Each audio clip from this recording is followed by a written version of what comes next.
Hi everyone, welcome back to my channel. I'm really excited to tell you all about a new ground cover that I'm experimenting with. It's a microclover, a variety called Pipalina, and I'm going to be planting it between the flagstone steppers here. So a little bit about this space. These steppers are not new. They've been here for probably at least 12 years, maybe even 15 years. And I originally had elf and thyme planted between all of it, and it was gorgeous. Only gets to be about an inch or two tall, and beautiful little purple flowers, pollinator friendly, water-wise, kind of steppable, which is the issue that we ran into over time. This area here, it's a main walkway. So when you enter the gate, it leads right up to our patio, and having dogs and people and everything coming back here, the kids, all of that time got worn away because it's just too much foot traffic. So I decided to experiment with some microclover. Now, much of my backyard is white clover, full size. There's clover flowers everywhere in the summertime, lots of bees, and I absolutely love it. Very low maintenance, it doesn't turn brown, you don't have to worry about it dying off. It just keeps coming back. So we have that throughout most of the backyard.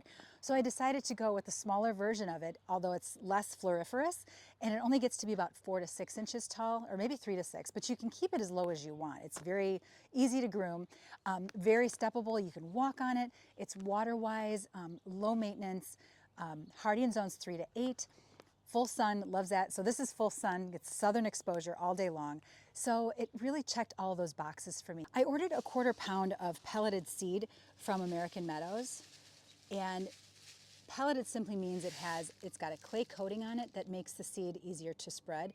And then as water, rain hits it, the clay will kind of melt away and then expose the seed so that it can germinate. So before I start spreading the seed though, I wanted to prep the bed. So I got rid of the thyme that was left as well as all the weeds and really scraped it away really well. And then I top dressed it with some compost and scratched it in to get the bed ready. And then I'm gonna go and just broadcast this by hand. I ordered about a 1/4 pound of microclover seed, and I won't use all of it. I'm gonna hold a little bit aside just in case there's certain parts that don't germinate. I'm just gonna broadcast this in all the empty spaces by hand. If I was going to use a spreader, it would just get all over the stone and be wasteful. So I'm going to spread this all over it and then give it a drink, and then I'll be watering it every day until things germinate, and hopefully it'll fill in pretty fast. But the weather is perfect for this, and it's overcast, it's cool. You can drop this seed down several weeks before your last frost date. It does better in cooler temperatures. So it's cool today, it's overcast, it's perfect, and I'm really looking forward to getting this down and watching it grow.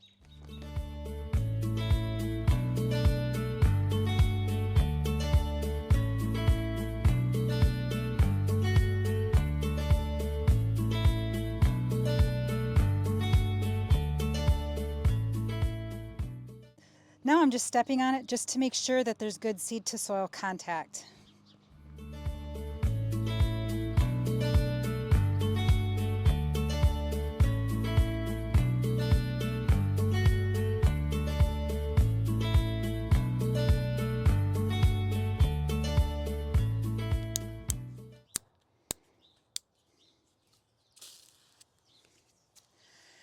And last but not least, a good drink of water.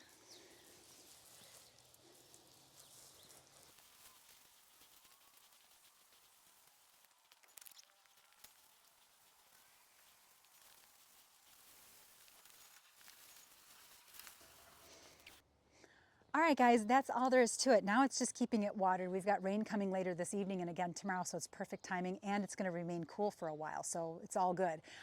But if we don't get rain, I will water every day until things start to germinate and stay on top of that.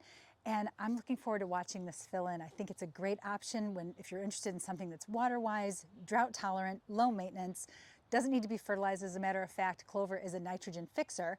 So steppable, pollinator friendly, all of the things. So I'm really excited about how this is going to fill in, and I'll keep you updated as it does. All right, guys, thanks for watching. And if you like the video, thumbs up would be awesome. Subscribe, I'd love to have you along, and hit that little bell so you never miss a post. And I'll see you in the next one. See ya.